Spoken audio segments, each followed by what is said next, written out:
டெல்லி கணேஷ் ஒரு மாபெரும் மனிதர், நியாயமான, நாணயமான, நேர்த்தியான ஒரு மனிதர்.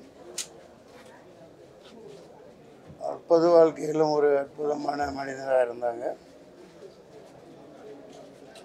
நடிப்பில் ஒரு இயற்கையான ஒரு நடிப்பு திறமையில் அவர் மக்களை அழ வச்சிருவார். ஆள் மனதிலிருந்து ஒரு நடிக்கிறது தெரியாமல் நடிக்க தெரிந்த ஒரு இயல்பான ஒரு கலைஞன். திரையுலகம் அவரை இழந்து விட்டது, மிக்க வருத்தமாக இருக்கிறது. அவர் கடமைகளை ரொம்ப சரியாக செஞ்சுட்டு போயிருக்கார். நம்மிடையே இல்லை என்கிற போது மன வருத்தமாக இருக்கிறது. என் படங்கள் எல்லாத்துலேயும் அவரை பயன்படுத்தியிருக்கேன்.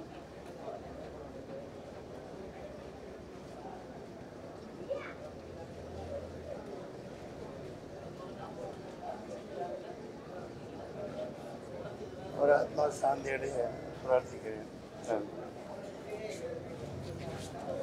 இப்போ தொடர்ந்து அவர் நானும் நிறைய படத்தில் நடிச்சிருக்கோம்.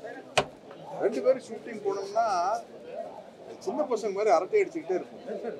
டைரக்டர்கள்லாம் வருத்தப்படுற அளவுக்கு இருக்கும். என்ன சார் டைலாக் பார்க்காம நீங்கள் பாட்டுக்கு பேசிட்டே இருக்கிறீங்க? இல்லை சார், ஷார்ட் கேமரா ஆக்ஷன் சொல்லுங்கள், 2 பேரும் கரெக்டாக நடிச்சிருவோம் சார் அப்படின்னு. தொடர்ந்து டெலிஃபோனில் பேசிக்கிட்டே இருப்போம், ஃபோனில் பேசிக்கிட்டே இருப்போம், அடிக்கடி பேசுவோம். அவ்வளோ ஒரு நெருக்கமான ஒரு நண்பர், அற்புதமான நடிகர், ரொம்ப இயல்பாக. குறிப்பாக சிந்து பைரவியில் ஒரு பண்ண கேரக்டர் எல்லாமே. என் கூட மாறன் அப்படின்னு ஒரு படத்தில் நடிச்சிருக்காரு. ஒரு அவுட்டோரெல்லாம் போனோம்னா சாயந்தரம் ஷூட்டிங் முடிச்சு நானும் அவர் தான் பேசிகிட்டு இருப்போம். நடிகர்களுக்கெல்லாம் தனித்தனியாக கார் கொடுத்துருவாங்க ஷூட்டிங் போகிறதுக்கு. ஆனால் இருந்தாலும் நானும் டெல்லி சார் ஒரு அவுட்டோர் போனோம்னா 2 பேரும் ஒரே காரில் ஏறிட்டு அசிஸ்டன்சி எல்லாம் பின்னாடி காரில் வர சொல்லிட்டு ஒன்றா போவோம். அந்த அளவுக்கு அவர்கிட்ட அரட்டை அடிக்கிறது ஒரு ஜாலியான விஷயம். ரொம்ப சென்ஸ் ஆஃப் ஹியூமர் உள்ளவர். திடீர்னு போனது மிகவும் வருத்தத்தக்க விஷயம். அனைவருக்கும் என்னுடைய ஆழ்ந்த இரங்கல் தெரிவித்துக்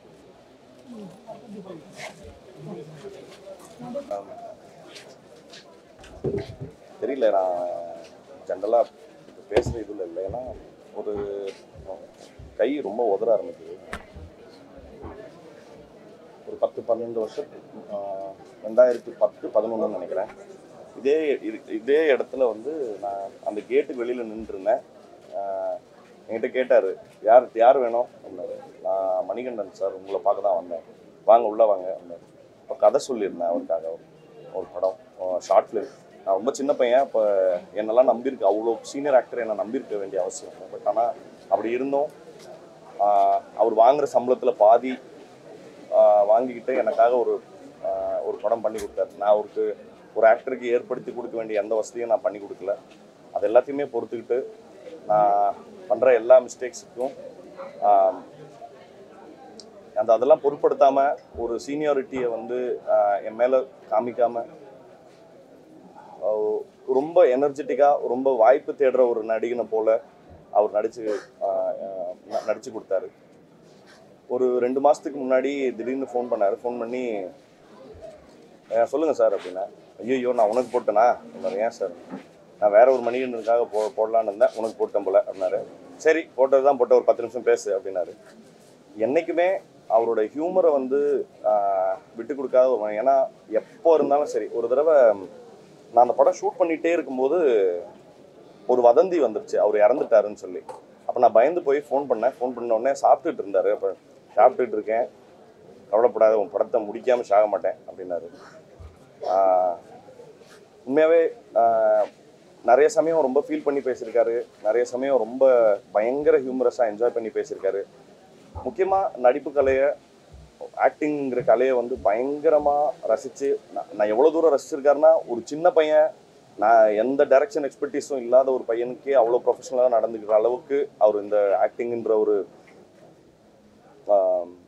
இதை பயங்கரமாக நேசிச்சிருக்காரு.